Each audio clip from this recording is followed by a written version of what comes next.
perusahaan dalam pasar kompetitif. Yang pertama, bab 13, biaya produksi.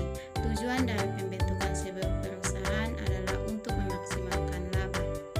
Laba adalah total keuntungan bersih. Dalam komponen perhitungan laba terdapat total pendapatan dan total biaya. Rumus laba adalah pendapatan total dikurangi biaya total.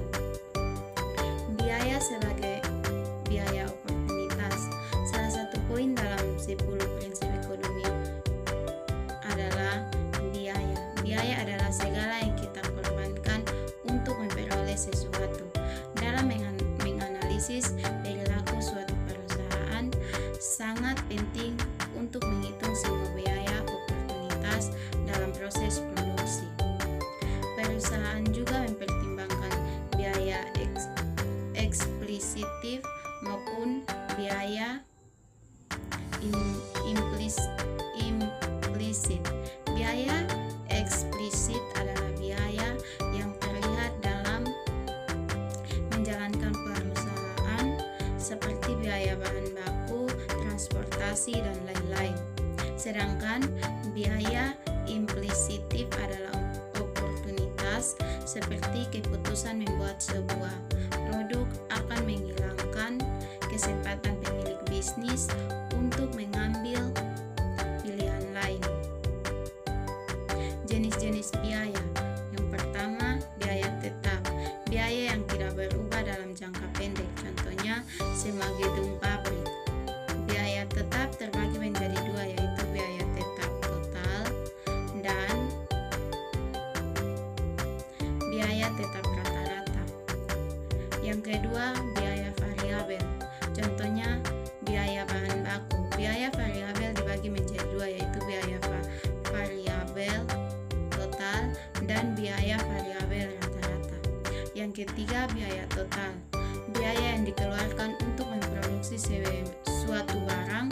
Rumus biaya total TC sama dengan TFC tambah TVC. Biaya rata-rata.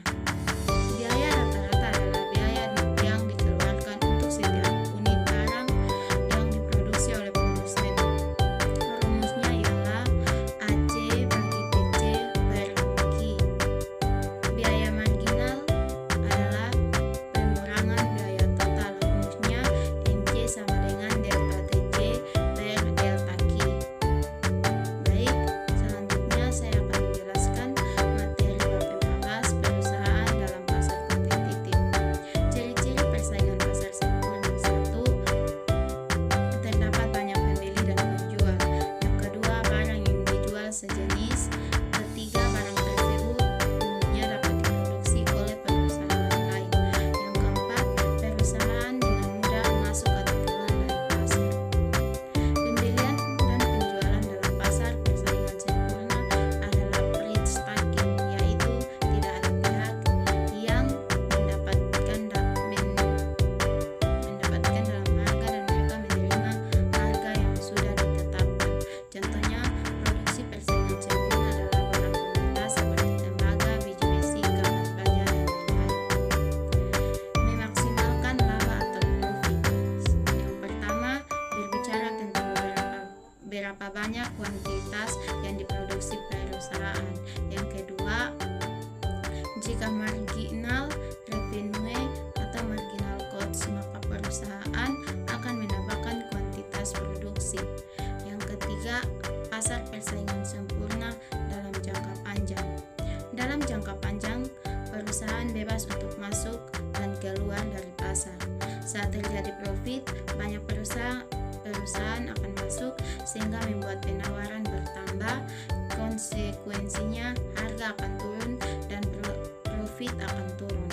Sebaiknya saat terjadi kerugian, banyak perusahaan akan keluar sehingga penawaran turun.